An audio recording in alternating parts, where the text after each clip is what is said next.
আমার 13 বছরের ছোট বোনকে বাড়িতে একা পেয়ে ঘরের লাইট জ্বালিয়ে কাজ করলাম। গল্পটা শেষ পর্যন্ত শুনলে আমি গ্যারান্টি দিয়ে বলতে পারি তোমাদের পানি চলে আসবে। তাই আসল মজা পেতে চাইলে ভিডিওটি শেষ পর্যন্ত শুনতে থাকুন। আমার নাম বলল। বয়স 20 বছর। বিশ্ববিদ্যালয়ে ভর্তি হওয়ার জন্য প্রস্তুতি নিচ্ছি। আমাদের বাসায় আমি আর আমার ছোট বোন সাদিয়া থাকি। ওর বয়স 13 বছর। মা কামরুন্নাহার চাকরির কারণে দিনের বেশিরভাগ সময় বাইরে থাকেন। কারণ বাবার অনুপস্থিতি আমাদের পরিবারের আর্থিক অবস্থা আরও সংকটজনক করে তুলেছে। মাকে আমি সব সময় শ্রদ্ধার চোখে দেখি। তিনি একাই আমাদের সব কিছু সামলে নেন। সাদিয়ার সাথে আমার সম্পর্ক ছোটবেলার মতো বন্ধুত্বপূর্ণ থাকলেও কিছু সময় ধরে আমার ভেতর অন্যরকম একটা অদ্ভুত পরিবর্তন এসেছে। সাদিয়া ছোটবেলায় যেমন মিষ্টি আর চঞ্চল ছিল তেমনি রয়ে গেছে, কিন্তু এখন ওর দেহের গঠন, তার সপ্রতিভ চেহারা সবকিছু যেন আকর্ষণের এক নতুন মানচিত্র তৈরি করেছে আমার মনে। আমি এই অনুভূতিগুলো নিয়ে লজ্জিত হই, কিন্তু নিজেকে থামাতে পারি না। যখন সাদিয়া ঘরে থাকে তখন যেন আমি আর স্বাভাবিক থাকতে পারি না। একদিন সন্ধ্যায় মা আমাদের ছেড়ে অফিসে গেছেন। ফিরতে দেরি হবে বলে জানিয়েছেন সাদিয়া। সেই সময় নিজের রুমে পড়াশোনা করছিল। আমি ওর দিকে তাকিয়ে দেখছিলাম কিভাবে ওর চুল এলোমেলো হয়ে গাল ছুঁয়ে যাচ্ছে, কিভাবে সে নিস্পৃহ ভঙ্গিতে পড়ছে। আমার ভিতরে একটা অস্বস্তি বোধ হচ্ছিল, কিন্তু আমি এড়াতে পারছিলাম না। হঠাৎ সাদিয়া আমাকে ডেকে বলল, ভাইয়া তুমি কি দেখছো অমন করে? তুমি বেশ কিছুদিন ধরে অনেক অদ্ভুত আচরণ করছো। কিছু হয়েছে তোমার? আমি কোনো উত্তর দিতে পারলাম না। ওর চোখের দিকে তাকালে আমার মুখ থেকে কথা বের হয় না। আমি মিথ্যে বললাম না, তেমন কিছু না। সাদিয়া একটু চিন্তিতভাবে আমার দিকে তাকান, তারপর আবার বইয়ের দিকে মন দিল। সন্ধ্যা যখন গড়িয়ে রাত হলো, সাদিয়া গোসল করতে গেল। আর সেখান থেকেই আমার জীবনের সবচেয়ে বড় পরিবর্তন শুরু হলো। আমি ওর ঘরের দরজার সামনে গিয়ে দাঁড়ালাম। ভেতর থেকে পানির শব্দ শোনা যাচ্ছিল, আর আমার মনে এক অদ্ভুত ধারণা তৈরি হচ্ছিল। আমি দরজার ফাঁক দিয়ে লুকিয়ে দেখার চেষ্টা করলাম, কিন্তু সাহস পেলাম না। এক পাশে দাঁড়িয়ে অপেক্ষা করতে লাগলাম। কিছুক্ষণ পর সাদিয়া গোসল শেষ করে বাইরে এল। ওর শরীর থেকে পানি পড়ছিল, ভেজা চুলগুলো যে গলার উপর থেকে নিচের দিকে পড়ে যাচ্ছিল। আমি চুপচাপ তাকিয়েছিলাম আর নিজেকে কিছুতেই সামলাতে পারছিলাম না। সাদিয়া আমার দিকে হাসি দিয়ে বলল, ভাইজা তুমি কিছু ভাবছ? আমি চমকে উঠলাম, যেন ধরা পড়ে গেলাম। না কিছু না, আমি তাড়াতাড়ি বলে উঠলাম। কিন্তু সেই রাতে আমি সবচেয়ে বড় ভুলটা করলাম। যখন সাদিয়া ঘুমিয়ে গেল আমি লুকিয়ে ওর ভিডিওগুলো দেখতে শুরু করলাম। নিজেকে ঠিক রাখতে পারলাম না। মোবাইলের স্ক্রিনে সাদিয়ার মুক্তার সবকিছু যেন আমাকে টেনে নিচ্ছিল। সেই মুহূর্তে আমি এক অদ্ভুত আনন্দ বোধ করলাম, কিন্তু তার সঙ্গে সঙ্গে ভেতরে একটা অপরাধবোধ কাজ করছিল। আমি জানি এটা সম্পূর্ণ ভুল, কিন্তু নিজেকে আটকাতে পারিনি। কয়েকদিন এভাবে চলবে। সাদিয়ার সঙ্গে আমার সম্পর্ক আগের মতো স্বাভাবিক থাকলেও আমার মনোযোগ কতটা পাল্টে যাচ্ছিল। আমি ওর দিকে তাকালে সবকিছু যেন বদলে যেত। সাদিয়ার প্রতিটা কাজ আমাকে নতুনভাবে আকর্ষণ করত, কিন্তু আমার এই আকর্ষণের খবর কি সে জানে না, সেটাই আমার জন্য সবচেয়ে বড় স্বস্তি ছিল। তবে কিছুদিন পর আমার আচরণে কিছু অদ্ভুত লক্ষ্য করা শুরু করলো। ওর মনে হয়েছিল কেউ কেউ লুকিয়ে দেখছে, কিন্তু সরাসরি কিছু বলছিল না। একদিন রাতে মা আমাদের একা রেখে অফিসের কাজ নিয়ে বাইরে ছিল। সেই রাতে সাদিয়া হঠাৎ আমার সামনে এসে বলল, ভাইয়া তুমি কি সত্যিই কিছু লুকাচ্ছে? আমি চমকে উঠলাম। সাদিয়া কিভাবে বুঝল? আমি কি ধরা পড়ে গেলাম নাকি? সাদিয়া একটু হেসে বলল, ভাইয়া তুমি অনেক অদ্ভুত আচরণ করছো। কিছুদিন ধরে আমার সাথে কিছু হচ্ছে। আমি কিছু বলার আগেই সাদিয়া আমার মোবাইলের দিকে নজর দিল। আমি হতবাক হয়ে গেলাম। ও কিছু বলার আগে আমার ফোনটা সরিয়ে নিলাম, কিন্তু সাদিয়ার চোখে একটা সন্দেহ ঝলসে উঠল। সাদিয়ার সন্দেহ ধীরে ধীরে গভীর হতে লাগল। পল্লবের আচরণ প্রতিদিনই আরো অদ্ভুত হয়ে উঠছিল। সাদিয়া তার চোখের সেই পরিবর্তনটা স্পষ্ট দেখতে পাচ্ছিল, যদিও ঠিক কি সেটা সে এখনো পুরোপুরি বুঝতে পারছিল না। ওর ভিতরে একটা অস্বস্তি তৈরি হচ্ছিল, কিছু একটা ঠিক হচ্ছে না। কিন্তু পল্লবিত তার আপন ভাই, সে এমন কিছু করবে কেন? একদিন সকালে সাদিয়া স্কুলের জন্য তৈরি হচ্ছিল। সে বাথরুমে ঢুকে গোসল করতে গেল, কিন্তু তার মাথার মধ্যে সেই সন্দেহটা ঘুরছিল। গোসলের সময় বারবার মনে হচ্ছিল যেন কেউ তাকে দেখছে। সে জানলার দিকে তাকালো, কিন্তু কিছুই দেখতে পেল না। গা ছমছম করলেও সে নিজেকে বোঝান সবকিছুই আমার মনের ভুল। তবে গোসল শেষ করে বের হতেই সাদিয়া লক্ষ্য করল যে পল্লব বারান্দায় দাঁড়িয়ে আছে। সে একটু অবাক হলো, কিন্তু সরাসরি কিছু বলল না। সাদিয়া তার কাপড় শুকাতে দিয়ে চলে গেল। পল্লবের মনে তখন আরেক ধরনের যুদ্ধ চলছিল। সাদিয়া তার সামনে দিয়ে হেঁটে গেলে তার মনে এক ধরনের টানাপোড়েন তৈরি হতো। সে সাদিয়াকে কেমন ভাবে অনুভব করছে তা সে নিজেও ঠিক বুঝতে পারছিল না। ভাই বোনের সম্পর্কের মধ্যে এমন অনুভূতি কেন তৈরি হচ্ছে সে নিজেকে বুঝতে পারছিল না। আর যখন সে সাদিয়াকে লুকিয়ে দেখছিল তখন তার অপরাধবোধ ধীরে ধীরে তাকে গ্রাস করতে শুরু করেছিল। রাতে সাদিয়া তার রুমে বসে পড়াশোনা করছিল। পলক চুপচাপ বসেছিল তার ঘরের একপাশে। তার রাজার উপর কেন্দ্রীভূত ছিল। সেজন্য প্রতিটি মুহূর্তে সাদিয়ার প্রতি আরো দুর্বল হয়ে পড়ছিল। আর সে জানত এটা ভুল, কিন্তু সে কিছুতেই নিজেকে আটকাতে পারছিল না। সাদিয়া হঠাৎই বন্ধ করে বলল, ভাইয়া তুমি ঠিক আছো তো? তুমি কিছু লুকাচ্ছে তাই না? পল্লবী অবাক হয়ে গেল। সে কিছু বলার আগেই সাদিয়া উঠে এসে তার সামনে দাঁড়ায়। ওর চোখের তীক্ষ্ণ দৃষ্টি ছিল, তুমি আমার থেকে কিছু লুকিয়ে রাখবেন? বলো না কি হচ্ছে? পলক কাঁপাতে কাঁপাতে বলল, না তেমন কিছু না। আমি বিশ্বাস করি না ভাইয়া। তুমি কিছু বলছো না, কিন্তু আমি বুঝতে পারছি তুমি কিছু পাচ্ছ। সাদিয়ার এমন সরাসরি প্রশ্নের মুখে পড়ল, আরো অস্বস্তিতে পড়ে গেল। সে মিথ্যা বলে এগিয়ে যেতে চাইছিল, কিন্তু সাদিয়ার চোখে সন্দেহের ছাপ স্পষ্ট হয়ে উঠেছিল। সাদিয়া কিছুক্ষণ নীরব থেকে বলল, আমার মনে হচ্ছে কেউ আমাকে লুকিয়ে দেখছে। জানো কিছু? এই প্রশ্নে পল্লবের মনের ভিতরের সবকিছু এলোমেলো হয়ে গেল।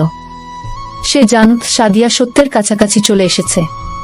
তার মনের ভিতরের অনুভূতিগুলো ফেটে বেরিয়ে আসতে চাইছিল, কিন্তু সে জানত এভাবে সবকিছু ধ্বংস হয়ে যাবে। সে কি করবে বুঝতে পারছিল না। সাদিয়া, আমি সত্যিই কিছু বলতে পারছি না। সাদিয়া এবার পল্লবের কাছ থেকে একটু দূরে সরে দাঁড়াল। তুমি কি লুকোচ্ছে ভাইয়া? সাদিয়ার কণ্ঠে কিছুটা রাগ মিশ্রিত হয়ে উঠল। এই মুহূর্তে পল্লবীর ভিতরে এক অদ্ভুত অনুভূতি কাজ করছিল। সে সাদিয়াকে চাই, কিন্তু সেটা প্রকাশ করতে পারছিল না। তার মুখ থেকে সত্যটা বেরোতে চাইছিল, কিন্তু মুখের ভেতরে আটকে ছিল। সাদিয়া, আমি তোমাকে কিছুই বলবো না আগে। সাদিয়া আরো ক্ষিপ্ত হয়ে ওঠে, কিন্তু তখনও তার মনের গভীরে কোথাও একটা দুর্বলতা ছিল। পলক যে তার বড় ভাই, সে কথা সে ভুলতে পারছিল না। ওদের সম্পর্কের গভীরতাকে সে বুঝতে পারছিল, কিন্তু এই জটিলতার মধ্যে নিজেকে হারিয়ে ফেলেছিল। রাতে যখন সবাই ঘুমিয়েছিল, সাদিয়া তার মোবাইলে পল্লবের কিছু চাঁদ দেখার চেষ্টা করল। সে পল্লবের মোবাইল হাতের কাছে পেলে দেখতে পেল সেখানে কিছু ভিডিও রয়েছে যা তার সন্দেহকে আরো বাড়িয়ে তুলল, কিন্তু সে সরাসরি পল্লবকে কিছু বলল না। সাদিয়ার মনে সন্দেহের আগুন ধীরে ধীরে বেড়ে চলছিল, আর তার অপরাধবোধও বাড়ছিল, কিন্তু সে কিছুতেই বুঝতে পারছিল না কিভাবে এ সম্পর্কে টানাপোড়েন থেকে বের হবে। সাদিয়ার মনে সন্দেহের ছায়া প্রতিনিয়ত ভারী হয়ে উঠেছিল। পল্লবের আচরণ দিনকে দিন আরো অদ্ভুত হয়ে উঠছিল, আর তার মনে এক ধরনের অপরাধ বোধ কাজ করছিল। সাদিয়া জানত কিছু একটা ঘটছে, কিন্তু সে বুঝতে পারছিল না কিভাবে এই সত্যটা প্রকাশ পাবে। অন্যদিকে পল্লবী প্রতিদিন সাদিয়ার দিকে তাকিয়ে মনে মনে তাকে কাছে পেতে চাইত, কিন্তু সেই অনুভূতি প্রকাশ করার সাহস পেত না। একদিন মা অফিসের কাজে অন্য শহরে যাওয়ার কথা বললেন। কয়েকদিনের জন্য বাসায় পল্লবী আর সাদিয়া একা থাকবে। সাদিয়া জানত এই সময়টা তাদের সম্পর্কের জন্য একটা বড় পরীক্ষা হতে চলেছে। মা চলে যাওয়ার পর বাসায় যান এক অদ্ভুত নীরবতা নেমে এল। পল্লবী সাদিয়ার মুখোমুখি হলেও কিছু বলছিল না, কিন্তু সেই নীরবতার মধ্যেই তাদের মনে একটা অস্বস্তি বিরাজ করছিল। রাতে সাদিয়া তার রুমে বসে পড়াশোনা করছিল, কিন্তু তার মন পড়েছিল না। তার মনের মধ্যে একটা ঝড় বয়েছিল, কিছু একটা তাকে ভেতরে ভেতরে কুড়ে খাচ্ছিল, আর সে বুঝতে পারছিল না কিভাবে এই অস্বস্তি থেকে মুক্তি পাবে। হঠাৎ সে পল্লবের রুমের সামনে গিয়ে দাঁড়াল। দরজার ফাঁক দিয়ে দেখুন বলল মোবাইলের স্ক্রিনের দিকে তাকিয়ে আছে, আর তার মুখে অদ্ভুত একটা অভিব্যক্তি। সাদিয়া কিছুক্ষণ দাঁড়িয়ে থেকে ভাবো সে কি এই মুহূর্তে পল্লবীর মোবাইলটা চেক করবে। তার মনে হলো এখনই সময়। সে দরজার সামনে গিয়ে বলল, ভাইয়া তোমার সাথে কথা আছে। পল্লবী চমকে উঠল। সে মোবাইলটা তাড়াতাড়ি সরিয়ে রাখল, কিন্তু সাদিয়ার চোখ সেটা দেখে ফেলেছিল। সাদিয়া ঘরে ঢুকে আসতেই পল্লবী আরো অস্বস্তিতে পড়ল। তুমি মোবাইলে কি দেখছিলে? সাদিয়া সরাসরি প্রশ্ন করে বসল, বলল কিছুক্ষণ চুপ করে থাকে। তার গলায় কোনো শব্দ বেরোচ্ছিল না। সাদিয়া এবার একটু জোর দিয়ে বলল, তুমি আমার কাছ থেকে কি লুকোচ্ছে ভাইয়া? আমি দেখতে পাচ্ছি তুমি কেমন অদ্ভুত আচরণ করছো। পল্লবী এবার ধীর কণ্ঠে বলল, সাদিয়া এটা ঠিক সময় নয় এসব কথা বলার। আমি কিছু লুকাচ্ছি না। কিন্তু সাদিয়া সেটা বিশ্বাস করল না। সে হঠাৎ পল্লবীর মোবাইলটা হাতে তুলে নিল। পল্লবী মোবাইলটা নিয়ে তাড়াতাড়ি কিছু বলতে যাচ্ছিল, কিন্তু সাদিয়া সেটা থামিয়ে বলল, আমি দেখ। তুমি কি দেখছো? মোবাইলটা খুলতে টি-শার্ট চোখে ধরা পড়ল তার নিজের কিছু ভিডিওগুলো সাদিয়ার অজান্তেই ধারণ করা হয়েছে। কিছুক্ষণ নীরব থাকার পর সাদিয়ার চোখে জল এনে বলল, তুমি আমার ভিডিও করেছ? আমি কিভাবে বিশ্বাস করব ভাইয়া? পল্লবের মুখে কোনো কথা ছিল না। সে জানত এটাই সেই মুহূর্ত যেখানে সবকিছু প্রকাশ পেয়ে যাবে। তার মাথা নিচু হয়ে গেল। সে জানত তার করার কাজটা ক্ষমাহীন। আমি জানি এটা ভুল হয়েছে সাদিয়া। আমি জানি আমি তোমাকে কষ্ট দিয়েছি। আমি কিছু বলতে চাইনি গিয়ে। সাদিয়া এবার আরো ক্ষিপ্ত হয়ে উঠল। তুমি আমার বিশ্বাস ভেঙে দিয়েছে ভাইয়া। তুমি কিভাবে এমন কিছু করতে পারলে? তার কণ্ঠে বেদনা আর খুব মিলেমিশে ছিল। সাদিয়া কাঁদতে কাঁদতে বেরিয়ে যেতে চাইছিল, কিন্তু পল্লবী তাকে থামিয়ে বলল, আমি সত্যিই চাইনি এটা হোক। আমি জানি না কেন, কিন্তু আমি তোমাকে এমন ভাবে অনুভব করি যা আমি নিজেও ঠিক বুঝতে পারি না। এই কথা শোনার পর সাদিয়া কিছুক্ষণ নীরব থাকল, তার চোখে জল। কিন্তু সে এবার পল্লবের চোখের দিকে তাকাল। তার মনের ভেতরে এক ধরনের দ্বন্দ্ব চলছিল। সে বুঝতে পারছিল না কিভাবে এই মুহূর্তকে মোকাবিলা করবে। তুমি কি বলতে চাইছো ভাইয়া? সাদিয়া ধীর কণ্ঠে বলল, তার কণ্ঠে ক্ষোভ আর দুর্বলতার মিশ্রণ ছিল। সাদিয়া, আমি জানি না কিভাবে বলবো, কিন্তু আমি তোমার প্রতি একটা অদ্ভুত আকর্ষণ অনুভব করি। আমি জানি এটা ভুল। আমি জানি তুমি আমার বোন, কিন্তু আমার মনের ভেতরে এমন একটা অনুভূতি কাজ করছে যা আমি নিয়ন্ত্রণ করতে পারছি না। এই কথাগুলো শোনার পর সাদিয়া অবাক হয়ে গেল। তার মন যেন এক ঝড়ের মধ্যে পড়ল। সে জানত পল্লব যা বলছে সেটা সঠিক না, কিন্তু তার মনের ভেতরেও কোথাও একটা টানাপোড়েন শুরু হয়েছিল। সে পল্লবকে ঘৃণা করতে চাইছিল, কিন্তু সেই ঘৃণাটা সম্পূর্ণভাবে তার মনে বসে যাচ্ছিল না। সাদিয়া আর পল্লবের মধ্যে যে অস্বস্তিকর নীরবতা ছিল তা ক্রমশ জটিল থেকে জটিলতর হতে লাগল। দুজনেই একে অপরের সামনে কিছু বলতে পারছিল না, কিন্তু তাদের চোখের সব কিছু স্পষ্ট হয়ে উঠছিল। সেই দিনগুলোর মতো তাদের সম্পর্ক আর ছিল না। মন থেকে তারা যতই দূরে থাকার চেষ্টা করুক না কেন, আকর্ষণের অদৃশ্য টান তাদের দুজনের মাঝখানে প্রবলভাবে উপস্থিত ছিল। মা বাড়ি থেকে অনেক দূরের একটি শহরে অফিসের কাজে যেতে হলো। সাদিয়া ও পল্লবী এক বাড়িতে রয়েছি। এমন সময়ে সাদিয়া বুঝতে নিঃসঙ্গতায় হয়তো সবকিছু বদলে দিতে পারে। পল্লবের মনে এক ধরনের উত্তেজনা ছিল, কিন্তু অপরাধবোধ তার হৃদয়কে বেঁধে রাখছিল। রাতের খাওয়া শেষ করে সাদিয়া তার ঘরে গিয়ে দরজা বন্ধ করল। সে পড়াশোনার জন্য বসেছিল, কিন্তু তার মন পুরোপুরি এক অন্য ধাঁধায় আটকে গিয়েছিল। এক মুহূর্তের জন্য পল্লবীর সাথে কাটানো সব অদ্ভুত ঘটনা, সেই অপরাধ মিশ্রিত অনুভূতি সব তার মনের মধ্যে উকি দিতে শুরু করল। হঠাৎ দরজায় শব্দ হলো। সাদিয়া দরজা খুলতেই পল্লবকে দাঁড়িয়ে থাকতে দেখে। তার মুখে একটা অসহায় অভিব্যক্তি, চোখে মুখে অস্থিরতা। বুঝলাম কিছু একটা বলার আছে ওর। সাদিয়া, আমি কথা বলতে চাই, পল্লবী ধীরে ধীরে বলল, তার কণ্ঠে এক ধরনের ভারী। সাদিয়া কিছুক্ষণ চুপ থেকে বলল, কি বলবে? পলক ধীরে ধীরে ঘরের ভেতরে ঢুকে পড়ল। দরজাটা নিজে থেকেই বন্ধ হয়ে গেল, যেন চারপাশের পৃথিবী থেকে তারা সম্পূর্ণ আলাদা হয়ে গেল। আমি আর এভাবে থাকতে পারছি না, পল্লব বলে উঠল, আমার মনের মধ্যে যা চলছে সেটা আমি আর আটকাতে পারছি না। আমি তোমাকে ভালোবাসি। সাদিয়া চমকে গেল, তার চোখ বড় হয়ে উঠল। ভাইজা, তুমি কি বলছো? এটা কি ঠিক বলছো? হ্যাঁ সাদিয়া, আমি জানি এটা ভুল। আমি জানি আমরা ভাই বোন, কিন্তু এই অনুভূতিটা আমি অনেক দিন ধরে লুকিয়ে রাখার চেষ্টা করেছি। প্রতিদিন আমি তোমার সামনে থাকি আর নিজেকে হারিয়ে ফেলি। আমার এই অনুভূতি থেকে মুক্তি পেতে চাই, কিন্তু পারছি না। সাদিয়া কিছুক্ষণ নীরব থাকলেন। তার মনে এক অসম্ভব দ্বন্দ্বের সৃষ্টি হলো। সে জানত পল্লবের কথা মেনে নেওয়া সম্ভব না, কিন্তু তার মনের ভেতরেও কোথাও একটা ভাঙন ধরতে শুরু করলো। আমরা যা করছি সেটাকে কেউ মেনে নেবে না, সাদিয়া বলল, তার কণ্ঠে বেদনাও দ্বিধা মেশানো ছিল। তুমি জানো না এর পরিণতি কি হতে পারে? পল্লবী মাথা নিচু করে বলল, আমি জানি, কিন্তু আমার অনুভূতিটা সত্যি। আমি যা বলছি তা হয়তো অপরাধ, কিন্তু আমার হৃদয় তো আর এসব নিয়ম মানে না। সাদিয়া এবার আর নিজেকে স্থির রাখতে পারল না।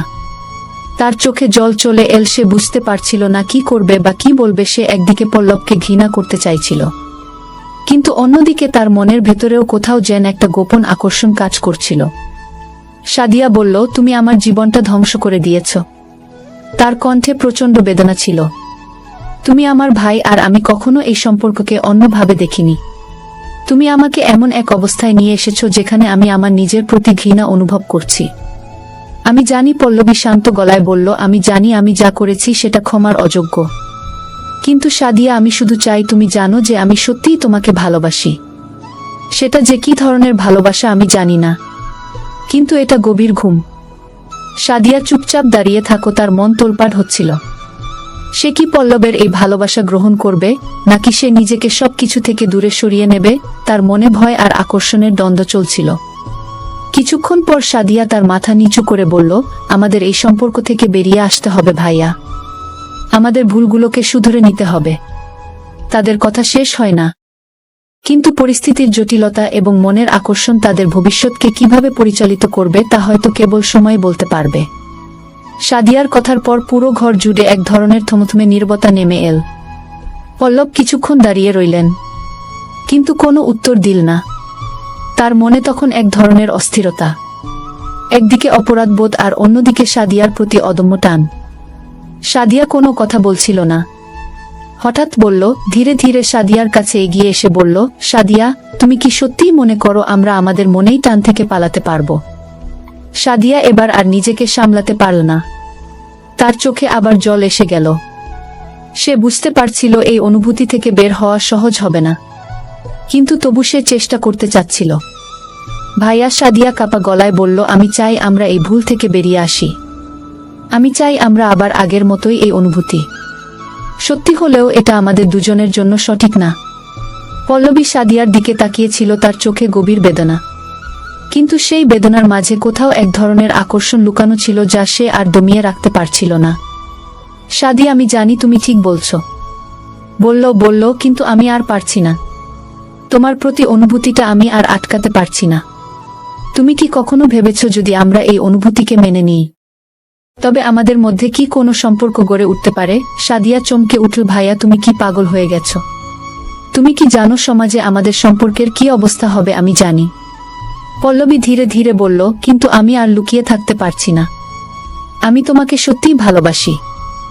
সাদিয়া এবার পুরোপুরি ভেঙে পড়ল।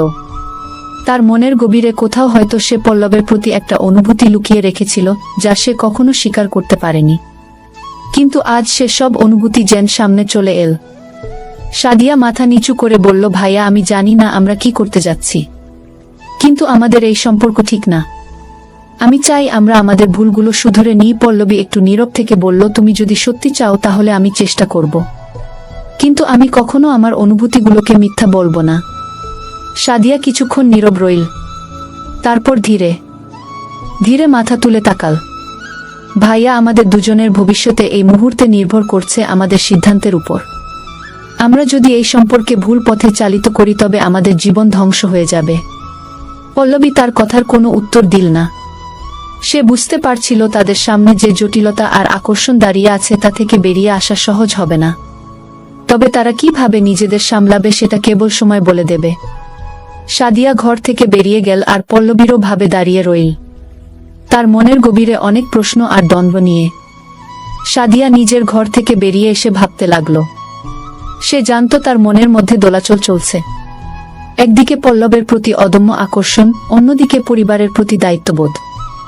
সে বুঝতে পারছিল এই দুটি অনুভূতি একসঙ্গে চলতে পারে না। তার ভাই, যার প্রতি এতদিন শুধুই ভাই হিসেবে দেখেছে, আজ কেমন যেন এক অন্য রূপ ধারণ করেছে। কিছুক্ষণ পর সাদিয়া রান্নাঘরে গেল। সেখানে তাকে কাজ করতে দেখে মা তাকে ডেকে বললেন, সাদিয়া, তুমি কেমন আছো? আজকে তোমার মুখে একটু চিন্তার ছাপ আছে। মা সব কিছু বুঝতে পারছিলেন, কিন্তু সাদিয়া কিছু বলতে পারে না। সে কেবল মাথা নেড়ে বলল, আমি ভালো আছি মা। রান্নাঘরের কাজ করতে করতে সাদিয়া ভেবেছিল কিভাবে সেই পরিস্থিতি সামলাবে। হঠাৎ করে তার কাছে ফোন এল। ফোনের পর্দায় পল্লবের নাম দেখে তার হৃদয় দুরুদুরু করে ওঠে। সাদিয়া কাপা গলায় বলল, হ্যালো সাদি, আমি জানি আমাদের কথা এখনই আলোচনা করা উচিত নয়, কিন্তু আমি তোমাকে বলার জন্য ডেকেছি। পল্লবের গলা শুনে সাদিয়ার হৃদয়ে একটি উত্তেজনা ছড়িয়ে পড়ল। কি বলবে ভাইয়া, জিজ্ঞেস করল। আমি ভাবছিলাম আমরা এই অনুভূতির মধ্যে যেভাবে আটকা পড়েছি তা আমাদের জন্য বিপজ্জনক। আমাদের দুজনের জন্যই উচিত কিছুদিনের জন্য আলাদা হয়ে যাওয়া। সাদিয়া একটু চমকে উঠল, কিন্তু আমরা তো ভাই বোন, আমরা কি সত্যিই আলাদা হতে পারি? আমরা যদি নিজেদেরকে সত্যি ভালোবাসি তাহলে আমাদের উচিত নিজেদেরকে কিছুটা সময় দেওয়া।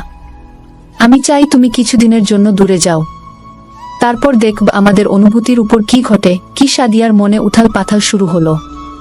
সে জানত পল্লবের কথায় সত্যি কিছু আছে, কিন্তু তাকে দূরে যাওয়ার কথা বলা মানে সবকিছু বিসর্জন দেওয়া। কিন্তু আমি কোথায় যাব? সাদিয়া প্রশ্ন করল।